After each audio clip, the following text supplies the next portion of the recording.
ब्रह्मा विष्णु महेश अजर अमर नहीं है। इनका भी आविर्भाव अर्थात जन्म तथा तिरोभाव अर्थात मृत्यु होती है।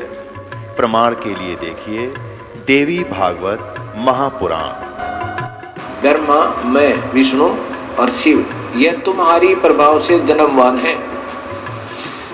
तो हम तो जन्मवान हैं, हमारा तो जन्म होता है और मरते हैं, नित्य नहीं है, हम अविनाशी नहीं है। फिर इंद्रादि दूसरे देवता नित्य किस प्रकार हो सकते हैं? कृपया अवश्य सुनिए जगत गुरु तत्वदर्शी संत रामपाल जी महाराज के अमृत वचन।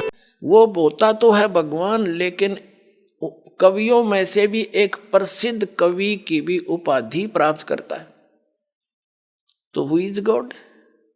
परमेश्वर, वो कबीर इज गॉड, जिसने ये लीलाएं की है। तो वो सतलोक से चलकर आता है, दृढ़ भक्तों को मिले। उन दृढ़ भक्तों में से आपको बता कि ये महापुरुष जो उनके सीधे संपर्क में आए वो सतगुरु थे, और उनको सख्त हिदायत दे दी थी कि अभी इसको डिस्क्लोज ना करना। तो पुण्यात्माओं, आज ये नाम और यही ज्ञान यदि इन दूसरे पंथों वालों के पास होता, अधिकारी तो ये थे नहीं, और भोली आत्माओं को ये फिर भी ये नाम जाप करते हुए भी नरक में जाते और यही काल के जाल में रह जाते। तो वही पुण्यात्माएं जो भगवान को चाह रही थी, 600 वर्ष पहले परमात्मा आए थे स्वयं, और एक लीला की थी, प्रत्येक युग में करते हैं। सतलोक से चलकर आते हैं, शिशु रूप धारण करते हैं, कमल के फूल पर सरोवर में आकर के विराजमान होते हैं। वहां से उनको निसंतान दंपति उठा ले जाते हैं। फिर वहाँ परवरिश उनके घर होने से उसी माहौल में उसी कुल के माने जाते हैं, और कंवारी गायों से उनके दूध की परवरिश, दूध पान होता है, कंवारी गायों से उनकी परवरिश की लीला होती है। ये ऋग्वेद मंडल नंबर 9 सूक्त 1 मंत्र 8 और 9 में स्पष्ट किया है कि परमात्मा 3 स्थिति में सभी का धारण पोषण करता है। एक स्थिति में सतलोक में रहते हैं, उनका करोड़ सूर्य मिला दे, करोड़ चंद्रमा, ऐसे एक रोमकूप की शोभा है, प्रकाश है। और अन्य रूप हल्का तेज पुंज का हल्का रूप बना करके एक साधु महात्मा के रूप में आते हैं, जब चाहे किसी महापुरुष को कहीं प्रकट होकर मिल जाते हैं। और एक रूप में वो एक प्रत्येक युग में शिशु रूप धारण करके वो ऐसी लीला करते हैं, धीरे धीरे बड़े होते हैं। तो बचपन में उनके परवरिश की लीला कंवारी गायों से होती है। और वो कबीर साहब की 600 वर्ष पहले उनकी जीवनी में लिखा है कि उस परमेश्वर ने 25 दिन के हो गए थे, कुछ खाया पिया नहीं, मुंह बोले मात पिता नीरू नीमा, जो जल से कमल के फूल से उठा कर लेकर गए थे। वो चिंतित हुई, फिर परमात्मा ने दया बख्शी, उनको प्रेरणा दी, क्योंकि वो पहले शिवजी भगवान के उपासक थे। फिर उनको जबरदस्ती मुसलमान बना दिया गया था। तो भगवान शिव को याद कर रहे थे, फिर भी मुसलमान होते हुए भी हृदय से शिव को नहीं भूल पाए थे। तो कबीर परमेश्वर की प्रेरणा से शिव जी आए शिवलोक से साधु रूप बना के। फिर परमात्मा कबीर जी ने नवजात शिशु के रूप में उनकी गोदी में, शिव जी की गोदी में आकर के उन्हें गोदी में लिया। तब कहा कि इनको कहो कंवारी गाय लावे, उस पर आप आशीर्वाद देना, तब मैं दूध पीऊंगा। ऐसा ही किया गया। तब कबीर साहब की लीला कंवारी गायों के दूध से हुई थी। यही ऋग्वेद मंडल नंबर 9 सूक्त नंबर 1 मंत्र 9 में स्पष्ट किया है कि वो परमात्मा जब शिशु रूप धारण करके आता है, उसके परवरिश की लीला कंवारी गायों से होती है। थोड़ी सी झलक देता हूँ। अपने आत्माओं, हमने अध्यात्म ज्ञान समझना है। आप विद्यार्थी हैं, दास टीचर है, एक रोजगार रोजी रोटी के लिए हम अपने बच्चों को 16, 17, 20 वर्ष तक फ्री कर देते हैं कि तुम पढ़ो, शिक्षा ग्रहण करो। फिर उनको क्या मिलता है? 2 टूक मिलते हैं, और वो भी मृत्यु हो जाए तो वो सारा कुछ करा भी रह गया। और अब आपको क्या मिलेगा? आपको कहते हैं यहाँ का किया हुआ आपको सतलोक में सुख मिलेगा, जो आप यहाँ साधना पढ़ाई करोगे। तो इसके लिए आप जी ने कुछ समय देना पड़ेगा भगवान के लिए, और समय वो देगा जिसके आप पक्की समझ में आ जाएगी। जैसे हमने अपने बच्चों को 16-20 वर्ष दे दिए, ये पक्की जचगी हमारा कि ये पढ़ेगा तो कुछ प्राप्त करेगा, तो नो डाउट एक रूटीन सा बन गया फिर सबका। तो ऐसे ही इस ज्ञान से आपके हृदय में एक परिवर्तन होगा कि यहाँ की रोजी रोटी भी भगवान ने देता है, उसके बिना नहीं दे सकता। चाहे कोई कितना सर पटक लो और कितने तुम इन राजनेताओं के निकट घूम लियो, जब भाग में नहीं होगा तो कति नहीं दे सकते हुए से सर पटक लेना। और देना भगवान ने 2 रोटी चाहिए, हमने घनी बकवास देंगे, आवश्यकता नहीं रहेगी, महसूस नहीं होगी। अब ये ड्रेस आपको मिली है ना, यह ड्रेस मनुष्य वाली, ये विद्यार्थी की ड्रेस है इस पृथ्वी पर। और विद्यार्थी अपने उद्देश्य को भूलकर फिल्म देखता है, गाने सुनता है, ताश खेलता है, सुल्फा पीता है, घुट्टी लाता है, तो उसके कैसे लक्षण है? क्या वो उपलब्धि करेगा उस अपने पढ़ाई की? नहीं, वो फिर सदा दुखी होगा। इसी प्रकार ये मनुष्य शरीर आपको प्राप्त हुआ था, यहाँ से सत भक्ति करके और सतलोक में मिलेगी यहाँ करी हुई कमाई आपको, वहाँ सुख होगा। और यहाँ भी सुविधा पूरी देगा क्योंकि आप विद्यार्थी हो, उस परम पिता के बच्चे हो, आपको विद्यार्थी बनाकर भेजा है तो सुविधा भी वो देगा। 2 रोटी चाहिए, बकवाद नहीं, गोटी लाना, फंड करना, 6 प्लाट ले ले, 4 कोठी बना ले, और कल मर जाए फिर कुत्ता बने अंडे, सिर पर धर ले कोठी न उसने। तो ये बात आपका समझ में आवेगी धीरे धीरे, क्योंकि अभी तक तो हमने बकवादें सुनी और वो ये देखी है। तो इस प्रकार इनसे परमात्मा ने ये शरीर इसलिए दिया आपको कि आप विद्यार्थी हैं, और सब इसको पुनः सोचो इस बात पर। और यहाँ का जैसे जो बच्चा जो ट्रेनिंग करता है, जिस भी साइड की, कोई मेडिकल कर रहा है, कोई इंजीनियरिंग कर रहा है, कोई वैसे पढ़ रहा है, कोई शास्त्री की कर रहा है, तो वहाँ की हुई पढ़ाई उसको फील्ड में सुख मिलेगा और वो वहीं सुख प्राप्त कर रहा है, तो यूजलेस हो गया उसका सारा काम। तो आप जी जो यहाँ सुख ढूंढ रहे हो, MLA MP मिनिस्टर मंत्री बन के, या यहाँ कोई कार कोठी बनाने में ही जुटे रहते हो, आप उद्देश्य भूल चुके हो अपना।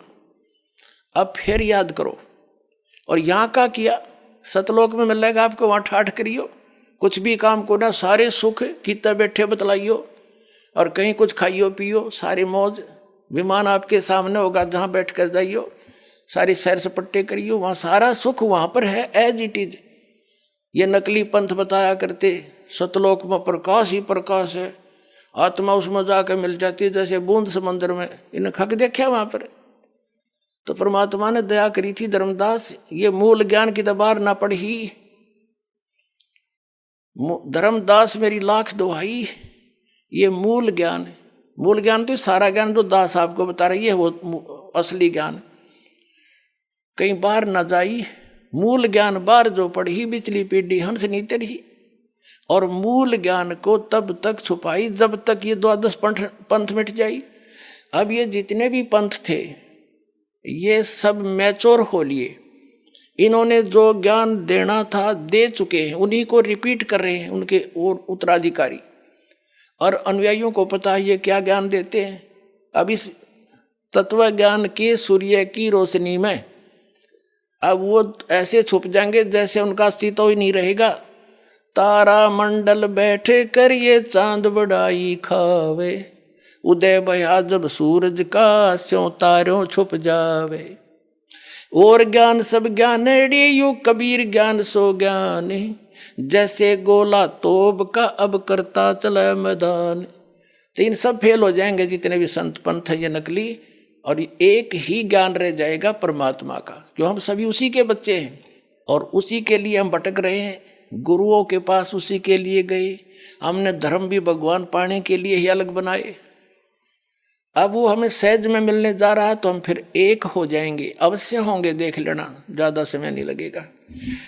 अब क्या है जो प्रसंग उस पर आते हैं कि उस परमात्मा की पहचान होना अनिवार्य है कि वो परमात्मा कौन है, कैसा है, और जहाँ हम जाने के लिए मोक्ष प्राप्त करके वहाँ जाना चाहते हैं वो स्थान कैसा है। कोई नहीं हो वहाँ तो प्रकाश ही प्रकाश, आत्मा उसमें अमर आनंद लेती है, खाक आनंद लेगी जब उसमें बूंद समंदर में मिल गई है। या बड़ा बूंद की तरह घूम डोट डोट डोट से क्या आनंद होया? वो प्रमाण कहाँ है? तो दास जो बता रहा है उन महापुरुषों ने देखा, जिनको वापस छोड़ा गया था, उनके द्वारा बताए गए उस आंखों देखे विवरण से परिचित करा रहा है कि वहाँ उन महापुरुषों ने ये बताया है। और ये लिखा हुआ सदग्रंथों में कबीर पंथी पहचान सके नहीं सब निराकार बतावें, चेतन ही चेतन है, भगवान वहाँ निराकार है। तो इन्होंने क्या देखा? ये झूठे हैं, अनुभवहीन हैं, इनकी वहाँ तक पहुँच नहीं हुई, ये सब झूठ बोल रहे हैं। तो आप जी ने स्वयं सोचना है और जानना पड़ेगा और फिर यहाँ आकर कल्याण कराओ। अब जो प्रसंग चल रहा है कि भगवान कौन है, जिसने वेदों में जो लिखा है विशेष, वैसे तो ये विश्व के ग्रंथ हैं, पवित्र चारों वेद, पवित्र श्रीमद् भगवद गीता, ये पवित्र 18 पुराण, ये उस समय लिपिबद्ध किए गए थे जिसमें कोई मजहब धर्म नहीं था। ये विश्व ग्रंथ है, लेकिन इनमें इनकम्प्लीट नॉलेज है, कंप्लीट नहीं है। कंप्लीट ज्ञान तो परमात्मा ही आकर देता है, अपने मुख कमल से बोलता है, यही तो वेद बताते हैं। और यही पवित्र गीता अध्याय नंबर 4 के श्लोक नंबर 32 में कहा कि वो सच्चिदानंद घन ब्रह्म की वाणी में, यानी वो परमात्मा स्वयं आकर अपने मुख कमल से बोलता है, उसमें विस्तार से लिखता है, बोलता है, और वो लिखे जाते हैं। वो तत्व ज्ञान है, वो केवल तत्वदर्शी ही बता सकते हैं, और उनके पास नहीं हो सकता। तो तत्वदर्शी ये दास है पुण्यात्माओं आज पूरे विश्व में, ये सत्कर मान लियो।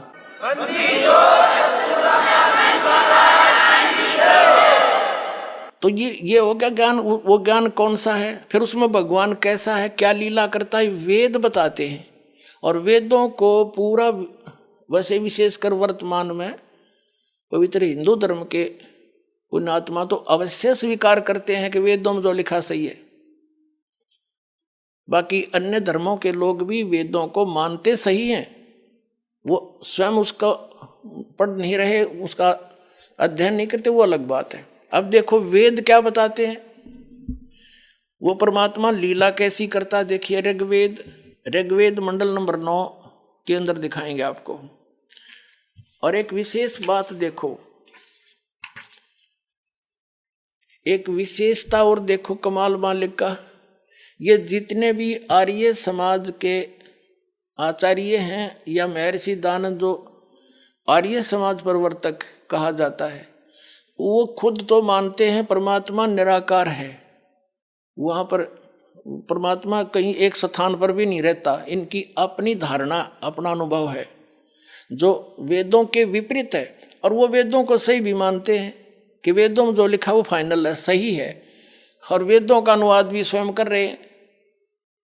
देख कमाल कुदरत का, कैसी दया करी आपके ऊपर। यदि इन वेदों का अनुवाद ये रामपाल दास करता तो ये टांग अड़ा देते यार ये समाज के आचार्य कि रामपाल के जाने संस्कृत ने झूठ बोला है। इसी दया बख्शी दाता ने इन इंजीनियरों द्वारा ही करवा दिया अनुवाद, इनका पता भी कोई ना, मैंने लिख के दिया। परमात्मा ने कहा कि चोर चुरावे तू बड़ा और गाड्डे पानी में, वो गाड्डे हुआ ऊपर आवे नो सच्चाई छनी ना।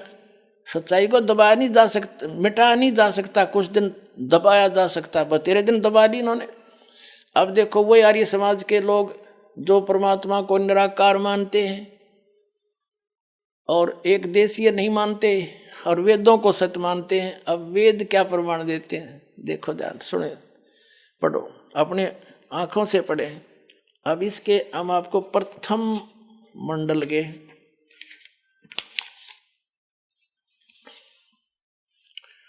ये नौवां मंडल है और इसका प्रथम मंत्र है ये वाला। इसमें सबसे पहले सोम शब्द है। सोम का अर्थ इन्होंने परमात्मा किया है, ठीक, परमात्मा, ठीक। अब हम आ जाते हैं, ज्यादा ना समय लें, ये देखिएगा ऋग्वेद मंडल नंबर 9 सूक्त 1 और मंत्र नंबर हम 9 पढ़ देंगे। इसमें भी शिशुम शब्द है और सोम शब्द है। इसमें क्या लिखा है कि इमम माने उस, सोमम माने सोम स्वभाव वाले श्रद्धालु पुरुष को, क्या लिखना था, उस परमात्मा को, उस सोम स्वभाव वाले परमात्मा को, शिशुम जो शिशु रूप धार करके प्रकट होता है कुमार अवस्था में ही, सब पर अभी अधन्या धेनव, अभी माने सब प्रकार से पूर्ण रूप से, अधन्या अहिंसनीय, धेनव माने गौवे, ये विचलित हो गए। यहाँ लिखना था वो पूर्ण रूप से अधन्या। हमारे देसी भाषा में, गाँव में, हमारे हरियाणा में, यहाँ पर जो गायें नए दूध ना हुई हो, गर्भ ना धारण किया हो, उसको कहते हैं ये बिना धनाई है। अधन्या बिना धनाई एक लोकल लैंग्वेज, अपनी लैंग्वेज में हमारे, और वही क्योंकि हमारे सबकी भाषा के अंदर किसी ना किसी भाषा का कोई शब्द अवश्य मेल खाता है। तो अधन्या, अधन्या माने बिना दनाई, यानी जो सांड ने टच ना करी हो। अब यह धन्या का अर्थ होता है बिल्कुल अछूत, छुई भी ना हो। तो अब देखो फिर से ऋग्वेद मंडल नंबर 9 सूक्त नंबर 1 मंत्र 9 को हम पढ़ रहे हैं। इसमें देनवम, देनव, शिशुम, सोम, उस सोम माने अमर पुरुष को, ये समझना है। उस अमर पुरुष को जो शिशुम यानी जो शिशु रूप धारण करके प्रकट होता है, उसकी बाल्यावस्था, कुमार अवस्था यानी बाल्यावस्था में सब प्रकार से अहिंसनीय है। अभी अधन्या यानी पूर्ण रूप से बिना धनाई, यानी जिसको बैल ने टच ना किया हो। धेनव माने गौवों से, गौवें तृप्त करती हैं। अब इनके अनुवाद का सिर पैर है कितने। उस सोम स्वभाव वाले पुरुष को कुमार अवस्था में सब प्रकार से अहिंसनीय गौवें तृप्त करती हैं। इसका अर्थ है कि वो परमात्मा जब शिशु रूप धारण करके प्रकट होता है और लीला करता है, धीरे धीरे बड़ा होता है, बचपन से ही बड़े बड़े विद्वानों के छक्के छुड़ा देता है। वो उस तत्व ज्ञान को सुनाने के लिए ही आता है। उस गीता अध्याय नंबर 4 के श्लोक नंबर 32 में जिसके विषय में कहा है कि उस सचिदानंद घन ब्रह्मण मुखे, सचिदानंद घन ब्रह्म के मुख से उच्चारित वाणी में वो कंप्लीट स्पिरिचुअल नॉलेज होता है। उसको तत्वदर्शी संतों के पास जाकर समझ। तो ये तो प्रमाण आपने मिला कि परमात्मा जब शिशु रूप धारण करके आता है तो उसकी परवरिश की लीला कुंवारी गायों से होती है। या वही कौन से भगवान के जिनको हम भगवान मानना करते, तो उनमें किसी एक का दिखा दो उदाहरण, राम का, श्री कृष्ण का, या श्री विष्णु का, श्री और किसी भी देवता का, या कोई जिनको 9 अवतार मानते हैं या 50-25 अवतार मानते थे, या कोई पीर पैगंबर का दिखा दो, या लीला जो दास आपको वेदों में प्रमाणित करा। अब उनकी जीवनी में 600 वर्ष पहले जो दाता ने लीला की थी, जो करता ही ऐसी है, प्रत्येक युग में वो दिखाते हैं। ये है पवित्र कबीर सागर, ये है ज्ञान सागर। ज्ञान सागर नामक अध्याय है कबीर सागर में, ज्ञान सागर नामक। इसके 74 पृष्ठ पे क्या लिखा है? ये क्या है कि सुन जुल्हा मन भयो आनंदा, जिमी चकोर पायो निश्चिंदा, यानी परमात्मा को बालक रूप में वो जुल्हा नीरू प्राप्त करके बड़ा खुश हुआ। और ले सुत चले हर्ष मन कीना, तासो पुनः अस बोल ही दीना। सुत काशी को ले चले लोग देखण तय आव, आनी अन पानी बक्सा नहीं, खावे नहीं जुल्हा शोक जनावे। कुछ नहीं खाओ पियो, छोटा सा बालक जुल्हा यानी नीरू दुखी हुआ, चिंतित हुआ। अब देखो फिर देखो, तब जुल्हा मन कीन तिवाना, रामानंद सो की कही उत्पाना। मैं सुत पायो बड़ा गुणवंता, और कारण कौन बखे नहीं संता। रामानंद ध्यान तब दारा, जुल्हा सो तब वचन उचारा। पूर्व जन्म ते ब्राह्मण जाति, हरि सेवा की नी बली बाती। कुछ तब सेवा हर की चूका, ताते भयो जुल्हो का रूपा। प्रीति प्रभु गए तोर लीनी, ताते उद्धान में सुत तो दीना। अब नीरू यानी जुल्हा कहता है कि अब क्या है कि रामान, वैसे तो वास्तविकता अलग से है, क्योंकि कबीर परमेश्वर ने कहा था धर्मदास जी को कि 12वां पंथ का जो प्रवर्तक होगा गरीबदास, उसके द्वारा मेरे यथार्थ ज्ञान को पुनः प्रकट किया जाएगा। मैं उसको सत्य से परिचित कराऊंगा, दोबारा छोड़ूंगा, वो फिर सही ज्ञान लिखेगा। तो तब तक परमात्मा ने क्या कहा था कि मेरे इस कबीर सागर में थोड़ा बहुत ये अनसमझ लोग कबीर पंथ में काल के दूत घुस के कुछ परिवर्तन कर देंगे, लेकिन सच्चाई को छुपा नहीं पाएंगे। सच्चाई को छुपा तो नहीं सकेंगे, थोड़ा बहुत परिवर्तन कर सकते। इन्होंने रामानंद से जोड़ दी कि रामानंद ने कहा कि एक गाय लिया कंवारी। वास्तविकता गरीबदास जी ने अपने ग्रंथ में लिखी है कि शिव उतरे शिवपुरी से अवगत बदन विनोद, और उन्होंने आकर के शिव मंडल से साधु रूप बना कर शिव जी आए, क्योंकि वो नीरू और निमा शिव के पुजारी थे। उसी जन्म में ब्राह्मण ब्राह्मणी थे, वो जबरदस्ती मुसलमान बना दिए गए थे। भले ही वो मुसलमान थे, लेकिन अंतःकरण से पुकार अपने शिव जी की किया करते थे। तो शिव जी आए थे और फिर परमात्मा ने आपको बता दिया। खुद कबीर साहब बोल रहे थे, 25 दिन के बालक, उनसे 7 बार चर्चा की थी। उससे कहा था कि इनको कहो कंवारी गाय ले आए, आप उस पर आशीर्वाद रख देना, वो दूध देगी, वो पिया करूँगा। और वो देती ही रहेगी, फिर ब्याह नहीं की कभी भी, ना नए दूध होगी, और वैसे दूध देती रहा करेगी। उसके बाद दूसरी शुरू हो जाएगी ऐसे।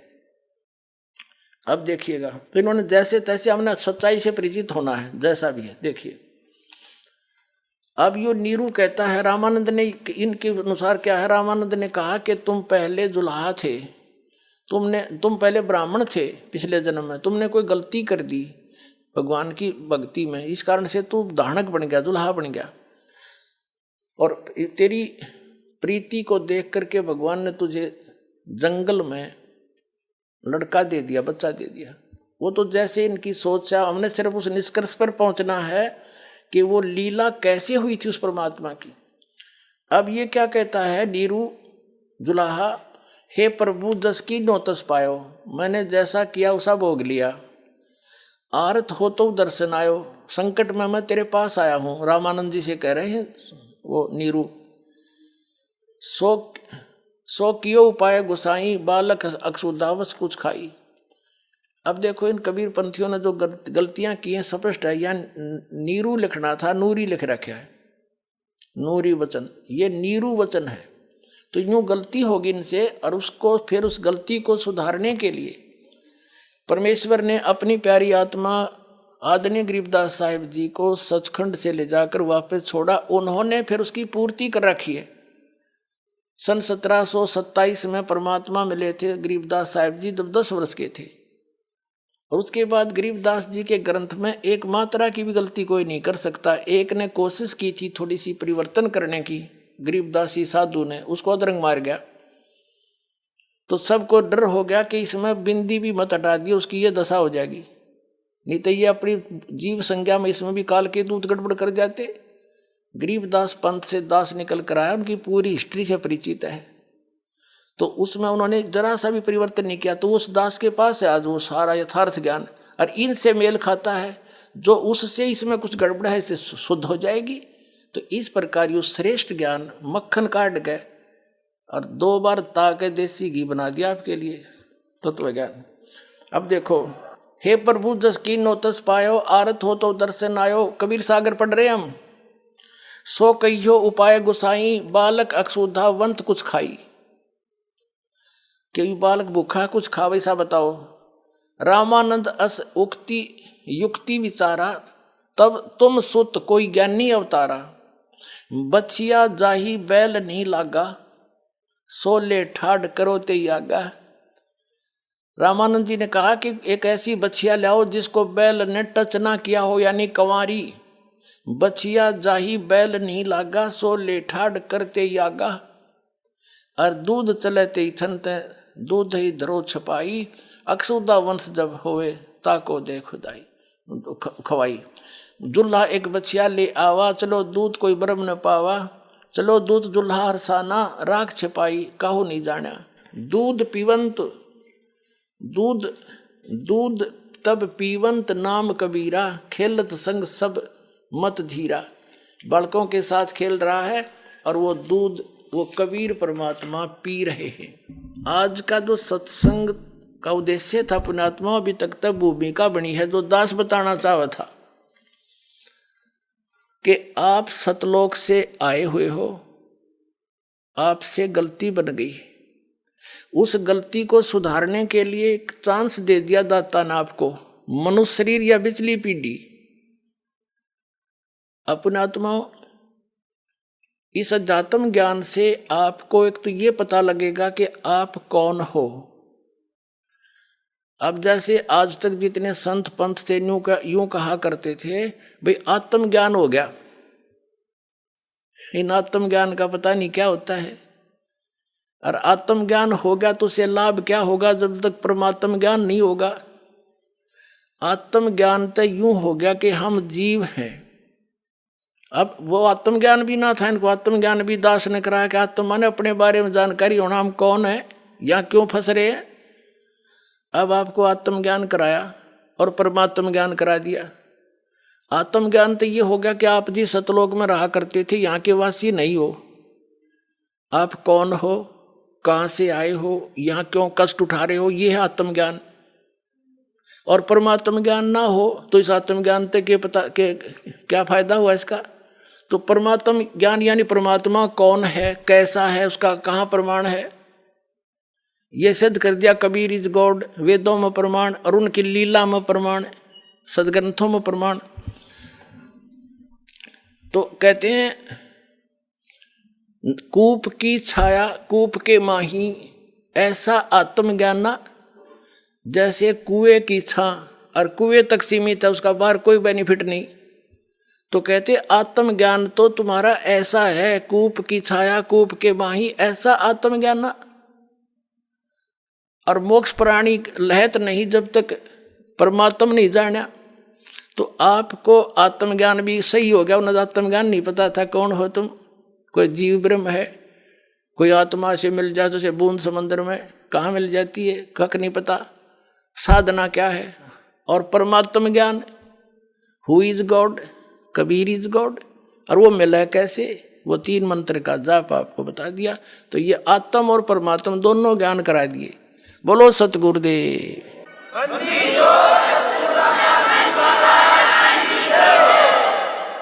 परम पिता परमात्मा पूर्ण ब्रह्म सर्व सृष्टि रचनहार कबीर परमेश्वर जी की असीम कृपा से आप सभी पुण्यात्माएं सत्संग सुनने के लिए उपस्थित हुए।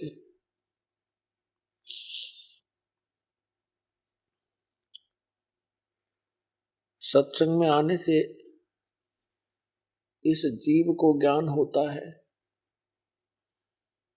तू कौन है, यहाँ किस लिए तू ये जन्म और मर रहा है, तुझे ये मालूम नहीं अगले क्षण में क्या हो जाए। और फिर भी आप इतने निश्चिंत होकर के यहाँ बैठे हो। सत्संग में आने से इस प्राणी को ज्ञान होता है कौन से कर्म मानव के करने योग्य हैं, कौन से ना करने योग्य हैं। फिर मानव जीवन का क्या उद्देश्य है,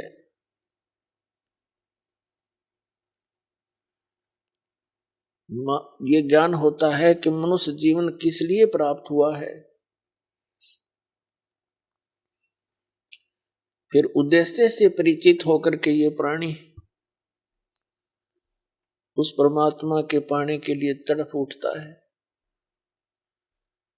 क्योंकि इसको अभी तक यथार्थ ज्ञान नहीं हुआ था। काल भगवान जिसके लोक में हम रह रहे हैं, ये 1 नंबर का विलियन है, ये खलनायक है। आप फिल्मों में देखा करते हैं जो खलनायक की रोल करता है वो कैसा व्यक्ति होता है। वो तो एक सिंपल रोल करता है, ये रियल में कर रहा है। इसने हमारे परम पिता को बुला दिया, इसने परमात्मा का नामो निशान मिटा दिया, अपने आप को ये भगवान सिद्ध करके बैठ गया। और फिर इसके काल के दूतों ने, नकली संतों ने, ज्ञानहीन प्राणियों ने श्री ब्रह्मा, श्री विष्णु, श्री शिव जी को बताया कि यही सब कुछ है, यही व्यवस्थक है, उत्पत्ति, स्थिति और संहार यही करते हैं। ब्रह्मा जी को तो कुछ एक बता ही देते हैं कि ये इसकी मृत्यु होती है, इसका कुछ समय निर्धारित है जीवन का, लेकिन श्री विष्णु, श्री शंकर भगवान जी को ये अजर व अमर बताया करते थे। इन्हीं की पूजा का विधान दृढ़ किया करते थे, जो किसी भी सदग्रंथ में प्रमाण नहीं था। तो इन काल के से प्रेरित संतों ने सभी पुण्यात्माओं को मिसगाइड कर रखा था। स्वयं परमात्मा आते हैं, इस अज्ञान को समाप्त करते हैं, अपनी प्यारी आत्माओं को सीधा राह बताते हैं। आप देखते हैं जितने गुरु उतने ही उनके मार्ग, उतनी ही विधि भक्ति की, जितने संत उतना ही उनका अलग अलग ज्ञान।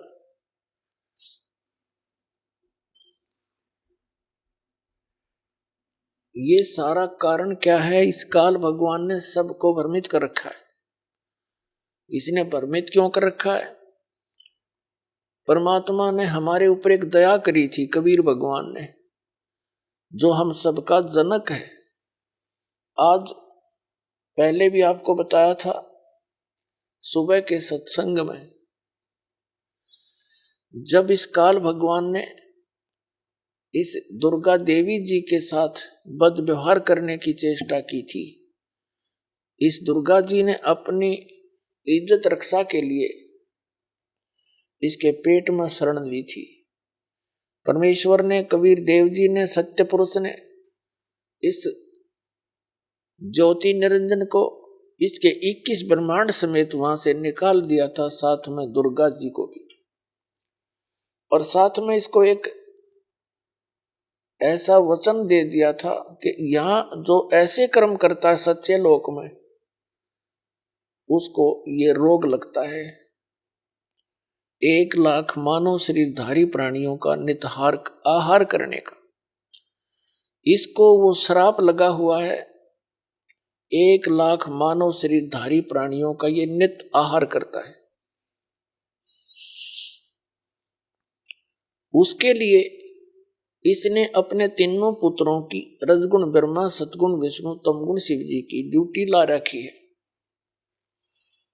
इनको एक एक गुण से युक्त कर दिया। ना श्री ब्रह्मा के बस की बात, ना विष्णु के, ना शिव की।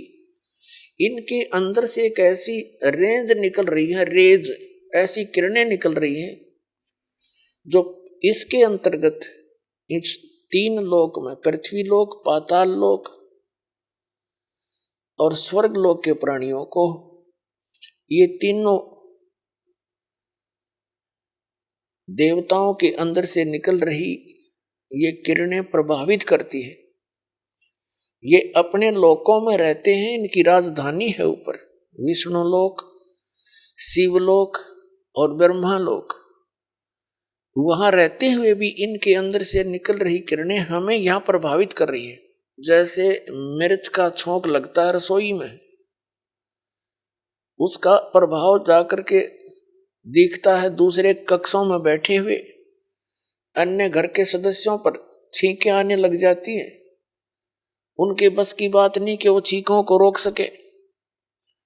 मूल वस्तु रसोई में, उससे निकली हुई उस किरण ने उस प्रभावित कर दिया जाकर तीसरे कक्ष में 50 फुट की दूरी पर बैठे सदस्य को। ठीक इसी प्रकार श्री ब्रह्मा, श्री विष्णु, श्री शिव जी से निकल रही ये किरणें, ये तरंगे हमें यहां प्रभावित करती हैं, जिसके कारण रजोगुण की किरण के इन तरंगों के कारण हम प्रभावित होकर के सृष्टि उत्पत्ति कर, संतान उत्पत्ति करते हैं। जिस कारण से ब्रह्मा जी को सृष्टि की उत्पत्ति करता बता दिया। यू खाक उत्पत्ति करता है, उत्पत्ति तो परमात्मा ने करके दे रखी, कबीर साहब ने सारे ब्रह्मांड रच दिए, इसके 3 गुण 5 तत्व दे दिए। ये तो केवल प्रभावित करता, जिस कारण से सभी प्राणी अपनी ये विवश होकर के, विषय वासनाओं के वश होकर के संतानोत्पत्ति करते हैं। और फिर यहाँ के यहाँ की सुविधाओं की इच्छा, राजसी ठाठ सभी चाहते हैं, ये उसी का प्रभाव। और दूसरे सतोगुण के प्रभाव से हम एक दूसरे में मोह ममता बुरी तरह जकड़े हुए हैं। जीव के बस का नहीं ये ममता मोह हटा दे किसी सदस्य से, संपत्ति से या इस संसार से। ये तो परमात्मा कबीर जी की दया होगी, आपको ज्ञान मिलेगा और साथ में वो समाधान मिलेगा जो इसकी किरणों को, इनके प्रभाव को निरस्त करेगा। वो साधना आपको दी जाएगी, तब आप यहाँ से निकल सकते हो। नहीं तो जकड़ रखा प्रत्येक प्राणी को और समझ में नहीं आने देता ये हो क्या रहा है। 1 मिनट में मृत्यु हो जाती है, उससे पहले ठेकेदार बना रखा है, तू ये तेरा बेटा है, ये तेरी बेटी है, ये कार है, ये तेरी कोठी है। और फिर क्या है, छोड़ बुद्धू, तेरा कुछ नहीं था, चल गधा बन। ऐसी दुर्गति हमारी कर रखी है इस काल भगवान ने। और तीसरा जो शंकर भगवान है, उसके अंदर आपको पता ही है, तमोगुण के कारण एक दूसरे के साथ लट्ठम लट्ठा इतना क्रोध पैदा कर देता है, हिंसाएं हो जाती हैं। और ये संहार का भी कार्य करता है। 1 लाख मानव शरीरधारी प्राणियों को नित मार के अपने पिता काल के पास भेज देता है। जिस कारण से इस अपनी व्यवस्था, इसको भूख लगी हुई, इसको भूख लगती है, 1 लाख मानव शरीरधारी प्राणियों का निताहार करने का श्राप लगा हुआ है। और जिस कारण से इसने हम सभी को यहाँ मिसगाइड कर रखा है, अपनी खेती बना रखी है, जैसे कसाई बकरे पालता है। परमात्मा परमेश्वर वो हमारे जनक हैं, सबके मालिक हैं, उत्पत्ति करता। कबीर भगवान जो काशी में दुल्हा रूप में आए थे, उन्होंने आके अपनी प्यारी आत्मा धर्मदास साहिब जी को मिले, उनसे कहा कि धर्मदास, तुम जिस लोक में रह रहे हो ये कसाई का लोक है, यहाँ कोई रहम नाम की चीज नहीं है। किसी का बेटा मरो, किसी की बेटी मरो, पूरा अक्षेत्र नष्ट हो जाओ, नो प्रॉब्लम। इसमें दया नाम की चीज नहीं है। धर्मदास जी ने कहा कि भगवान, यहाँ कैसी सुविधाएं नजर आ रही हैं, सुंदर बाग बगीचे हैं, झरने बह रहे हैं, मीठे जल की दरिया बह रही हैं, नीचे भी अच्छा मीठा जल है पृथ्वी में, और सुंदर बाग हैं, सुंदर मेवा लगी हुई हैं, कैसी अच्छी हवा चलती है, दिन रात बन रहे हैं।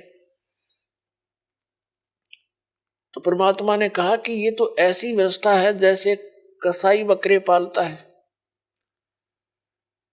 वह अपने उन पाले हुए बकरे और बकरियों के लिए सब सुविधाएं देता है। एक बहुत बड़ी चरागाह भी बनाता है, उनके लिए शेड झोंपड़ी डालता है गर्मी और सर्दी से बचाने के लिए, जल की व्यवस्था करता है, उसके चारे की व्यवस्था करता है, हिंसक पशुओं से बचाने के लिए उनकी चारों तरफ बाड़ करता है, सुरक्षा चक्कर बनाता है। जिस कारण से वो बकरे ये सोचते हैं ये दयालु मालिक है हमारा, हमारी कितनी केयर टेक करता है, कितनी देखभाल रखता है। जिस कारण से जब वो कसाई बकरों के पास आता है तो उससे प्यार करते हैं, ऐसे ऊपर को पैर उठाकर उसे सीने से लगाना चाहते हैं, उसकी उस व्यवस्था को देखकर इसे प्रभावित हो जाते हैं। वो ऐसे हाथ लगाकर देख रहा होता है, वो प्यार करते हैं, जीभ से चाटते हैं उसके हाथों को प्यार जताने के लिए।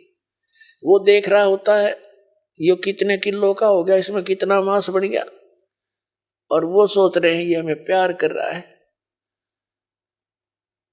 पहले उन भोले बकरों और बकरियों को वो दयालु नजर आता था, लेकिन जब ऑर्डर आता है 10-20 बकरों का काटने के लिए, वो ना देखता किसकी बेटी मरेगी, किसकी माँ, किसका भाई और किसकी बहन, एक परिवार के चे सारे आ जाओ, मोटे मोटे छांट के और जाके काट के अपना निर्वाह करता है। परमात्मा ने कहा धर्मदास तुम इसे कसाई के लोक में रह रहे हो, तुम्हें आंखें नहीं खुलने देता, ये मूर्ख बना रखा तुम्हारे को। पुणात्मा, जिसमें आप परमात्मा की सत्यनारायण कथा से परिचित हो जाओगे, सत्यनारायण कथा का अर्थ हो सच्चे भगवान की जानकारी, उसकी महिमा का गुणगान, अविनाशी भगवान की गुणगान। आज तक हम श्री विष्णु जी को सत्यनारायण कहते थे। सत्यनारायण माने अविनाशी, सच्चा भगवान, सच माने जो कभी नाश ना हो जिसका। और विष्णु जी की मृत्यु होती है, शंकर जी की भी मृत्यु होती है, और ब्रह्मा जी की भी मृत्यु होती है। तो ये सत्यनारायण नहीं थे। सत्यनारायण केवल कबीर देव है, कबीर साहब है, जो काशी में धानक रूप में आया था। बनारस के अंदर 120 वर्ष रहे, सहशरीर आए थे, शिशु रूप धारण किया था और सहशरीर चले गए थे मगहर से हजारों लाखों की संख्या में उपस्थित दर्शकों के सामने। उनके सब जब परमात्मा एक वस्त्र बिछाया था, चद्दर एक ऊपर ओढ़ कर लेटे थे। कुछ देर के पास आकाशवाणी हुई थी, देखो मैं जा रहा हूं, इस चद्दर में कोई मुर्दा नहीं है। चद्दर उठा के देखी, सुगंधित फूल मिले थे। वो ना जन्म हुआ ना मरे थे, वो सत्यनारायण है, वो अविनाशी परमात्मा है। नारायण का अर्थ होता है जल पर आकर आने वाला, जल पर विराजमान होने वाला। परमात्मा एक लीला प्रत्येक युग में करते हैं, सतलोक से चलकर आते हैं, सहशरीर आते हैं और कमल के फूल पर, वो सरोवर के अंदर जल के ऊपर आकर विराजमान होते हैं, जिस कारण से वास्तव में नारायण वो परमात्मा है, कबीर जी। तो जब आपके यह सत्यनारायण कथा समझ में आ जाओगी, क्योंकि ये प्रथम बार सुनता है, कोई दूसरी बार सुनता है, और जिन्होंने खूब सुन रखी है उनका समझ में अच्छी तरह आ चुका है। तो ये लोक रहन का नहीं है, हमें विकल्प नहीं मिल रहा था। पुण्यात्माओं, इस परम पिता की शरण में आने के बाद, कबीर साहिब की शरण में आने के बाद, आपके जितने परिवार के सदस्य हैं सब सुरक्षित रहेंगे। आपको आवश्यक वस्तुएं उपलब्ध करवाएगा, तभी हम भक्ति कर सकते हैं। जिसके 24 घंटे टेंशन रहेगी कोई किसी ना किसी वस्तु की, तो भक्ति नहीं कर सकता। पहले तो आपको टेंशन फ्री करेगा। जितनी आपकी आस्था इस भगवान में बढ़ती चली जाएगी, जितना विश्वास बनेगा उतना ही आपके निकट आएगा। विश्वास बनने में देरी लगती है, क्योंकि हम अज्ञान से परिपूर्ण होते हैं जब परमात्मा की शरण ग्रहण करने के लिए आते हैं। कुछ तो अज्ञान इन सत्संगों से, पुस्तकों से, टीवी चैनलों से हट जाता है। यहाँ आने के बाद रहा कहा फिर मांझा जाता है प्राणी, और फिर यहाँ आने के बाद आशीर्वाद, प्रणाम, भगवान की मंत्र दिए जाते हैं। धीरे धीरे आत्मा इतनी निर्मल हो जाती है, प्रत्येक बात पर जो दास बोलेगा उस पर विश्वास होने लग जाएगा। अभी तक तो कुछ पर विश्वास होता है, कुछ पर अविश्वास होता है। तो इसी प्रकार परमात्मा पर हम पूर्ण विश्वास ना कर पाते, तब तक देरी रहेगी आपके सब कार्य सिद्ध होने में। और जब आपको पूर्ण विश्वास हो जाएगा, फिर तो कहना ही क्या है।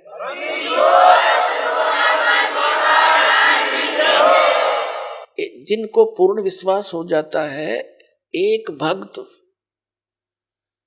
ऐसे ऐसे सुख बताता है कि उसका कहता है जी कितने बताऊं, गिनती नहीं। तो पुण्यात्माओं, भगवान है ये हमारा सच्चा पिता है, और अपने पिता को ही अपने संतान के दुख की चिंता होती है, और ये समर्थ है, हमारे सब काम करने में सक्षम है, सब दुखों को दूर करने में सक्षम है। ये समर्थ परमात्मा है। इस पर विश्वास करके देखो पूर्ण हृदय से, फिर देखना सारे काम ठीक हो। तो आप जब तक यहाँ रहोगे, आपको अपना परिवार, आपके बच्चे, भाई बहन, माता पिता सभी प्रिय लगते हैं।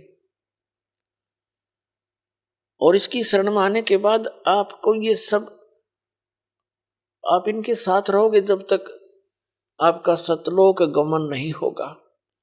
और यदि आप परमात्मा की शरण में नहीं हो, प्रिय तो पहले भी फिर भी लगते, और 1 मिनट में मृत्यु हो जा किसी भी प्रिय बेटे की या बेटी की, टक्कर मारते रह जाओ, वो प्रिय लगो चाहे ना लगो फिर। और इसकी शरण में आने से आपको उस संकट से भी दूर रखेगा, आपकी उम्र भी बढ़ा देगा। यह समर्थ परमात्मा है, यह सत्कर्मा।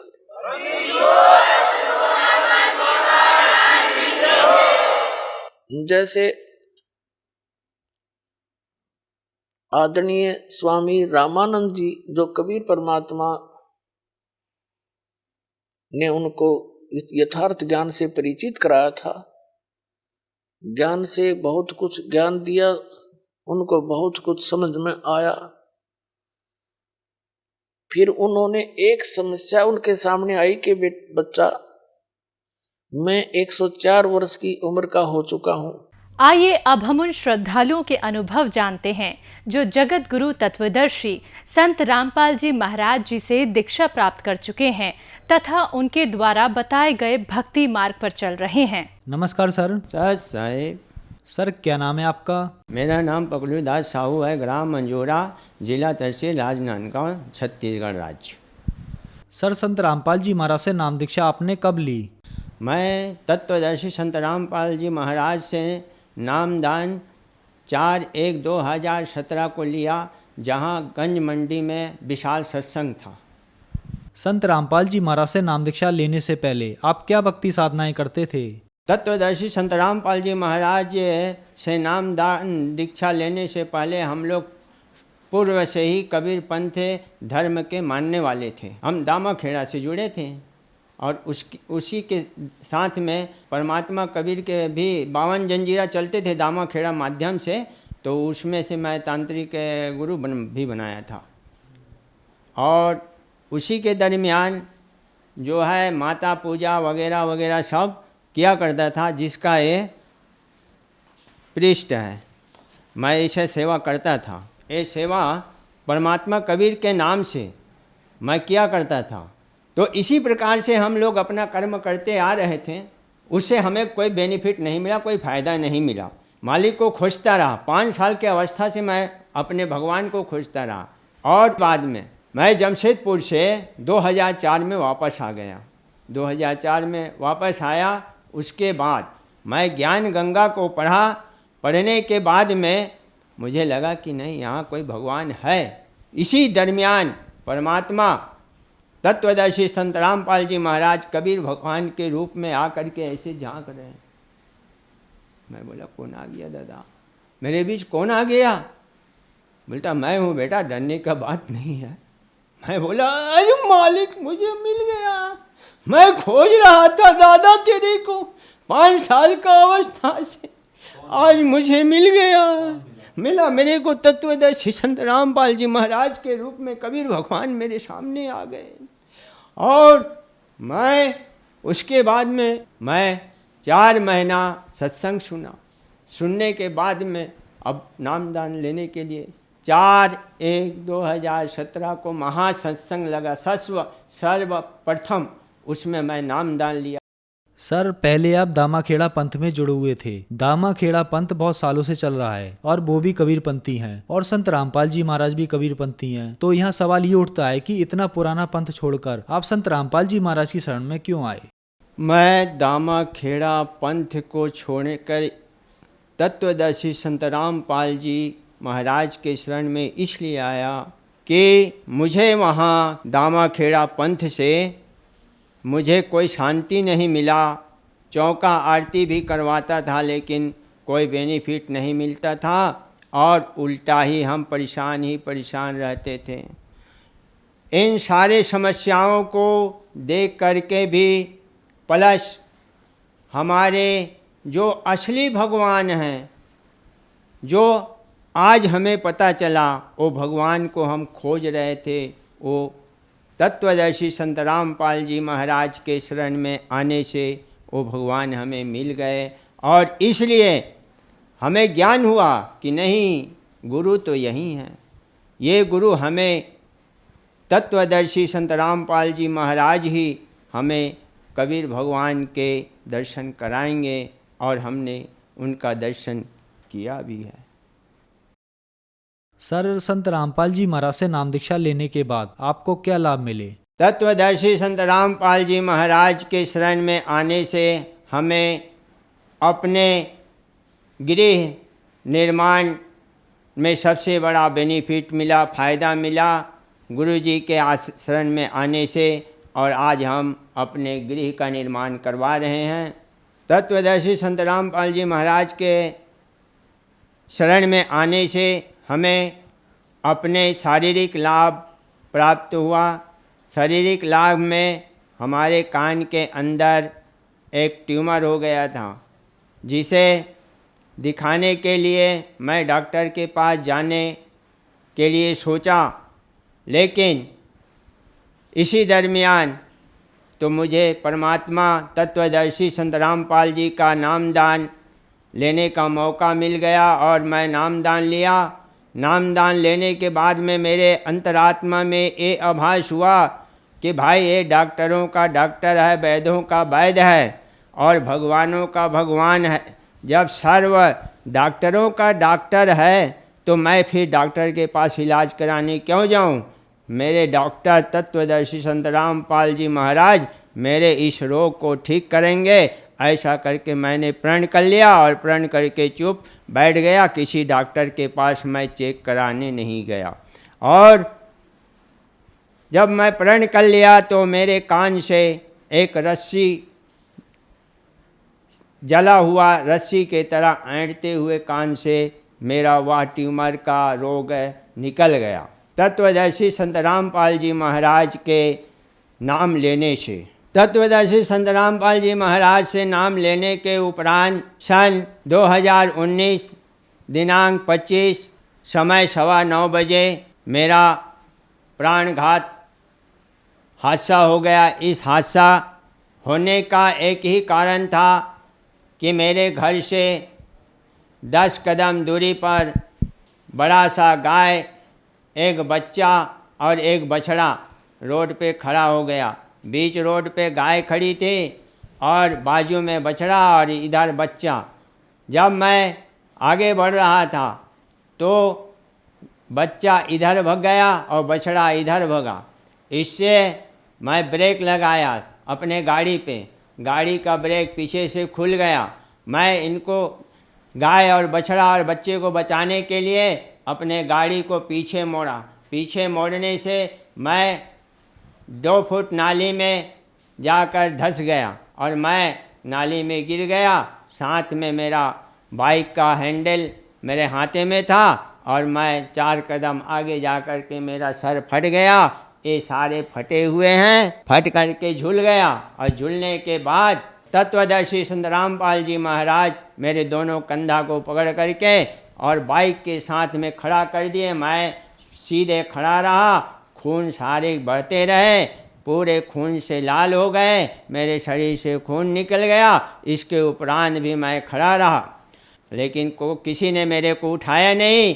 इतने में मेरे ग्राम के एक बुजुर्ग जीवन सहारे और एक लड़का, दोनों ने मेरा बाँह पकड़ करके और हमारे ग्राम के आंगनबाड़ी केंद्र के गेट पे ले जा कर के बैठा दिए। इसी दरमियान हल्ला हुआ कि टाटा वाले पगलू दास मरने वाला है। ऐसा हल्ला किया तो मेरा बड़ी वाली लड़की महेश्वरी दासी, जिसने नाम लिया है, नागपुर में रहती है, वो मेरे पास रहती थी। सन 2019 में उसने मेरे 112 को फ़ोन किया। फ़ोन करने के बाद 112 आया। 112 आया और मेरे को स्टेचू में डाला तो तत्वदर्शी संत रामपाल जी महाराज पालथी लगा करके बैठे हैं। वो मेरे सर को संभाल लिए, अपने गोद में रख लिए और नाद गांव हॉस्पिटल ले गए। वहाँ मेरा ट्रीटमेंट नहीं हुआ। शाम को वहाँ से रिफ़र किया, मेरे को मेकाहारा छोड़ दिया। मेकाहारा में भी मेरे को कोई इलाज नहीं मिला। इसके बाद वहाँ से DK हॉस्पिटल, डेंटल हॉस्पिटल है रायपुर में, वहाँ फिर रेफ़र कर दिया।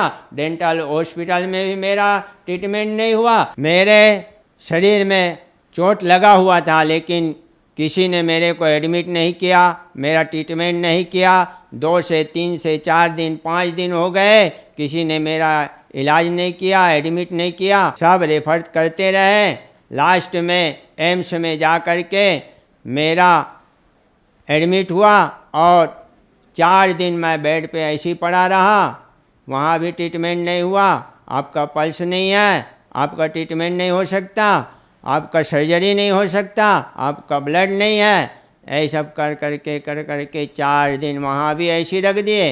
इसके बाद में 30 तारीख को मेरा सर्जरी किए और आज मैं तत्वदर्शी संत रामपाल जी महाराज की कृपा से मैं आज आपके सामने बोल रहा हूँ। सर, संत रामपाल जी महाराज से नाम दीक्षा लेने के बाद आपको बहुत सारे लाभ मिले, तो जो श्रद्धालु आज आपको टीवी पर देख रहे हैं, आप उनके लिए क्या कहना चाहेंगे? सारे श्रद्धालु से हमारा एक ही करवद प्रार्थना है कि भगवान भगवान सब खोज रहे थे, सब कहते भगवान एक है, भगवान एक है, सारे दुनिया कहते भगवान एक है, हम भी कहते भगवान एक है, लेकिन भगवान एक बताने वाले पैदा नहीं हुए थे। लेकिन आज वर्तमान समय में तत्वदर्शी संत रामपाल जी महाराज एक ऐसे संत हैं जो सारे वर्ल्ड के लोगों को ये समझा रहे हैं कि भाई भगवान आ चुका है, भगवान एक ही है और वो भगवान है पूर्ण परमात्मा कबीर साहेब, और सबका अन्नदाता है, जीवनदाता है। तो भाइयों, आप सब मिल करके और तत्वदर्शी संत रामपाल जी के ज्ञान को समझ करके उनके शरण में आकर के अपना भक्ति कीजिए और मुक्ति पाइए। सर, आपने बताया कि कबीर साहब ही भगवान है, परमात्मा है, तो जो ये ब्रह्मा विष्णु महेश को भगवान की उपाधि दी जाती है, क्या ये सही है या गलत है? ब्रह्मा विष्णु महेश ये भी भगवान हैं। तो दोनों में क्या अंतर है? ये 3 लोक के भगवान हैं और परमात्मा कबीर असंख्य कोटि ब्रह्मांड के भगवान हैं। फर्क यहाँ ये है। आप कैसे कह सकते हैं कि कबीर साहब जी ही असंख्य ब्रह्मांड के भगवान हैं? हम आज तत्वदर्शी संत रामपाल जी महाराज के मार्गदर्शन में चल करके और उनके बताए हुए वेद और शास्त्र के आधार पे जिस तरह समंदर से सोना निकाला जाता, मणि निकाला जाता, इसी तरह 4 वेद 6 शास्त्र 18 पुराण बाइबल प्लस कुरान के अंदर से छान करके और ज्ञान को निकाल करके हम जीवात्माओं तक पहुंचाते हैं।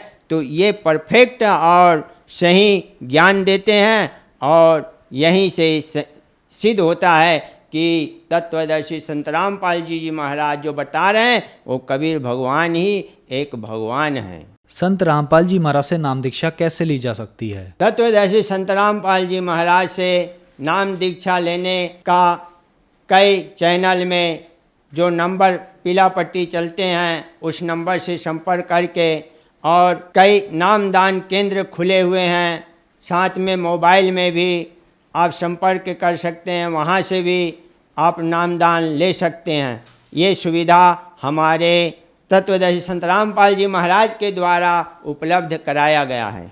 धन्यवाद सर। सच्चाई।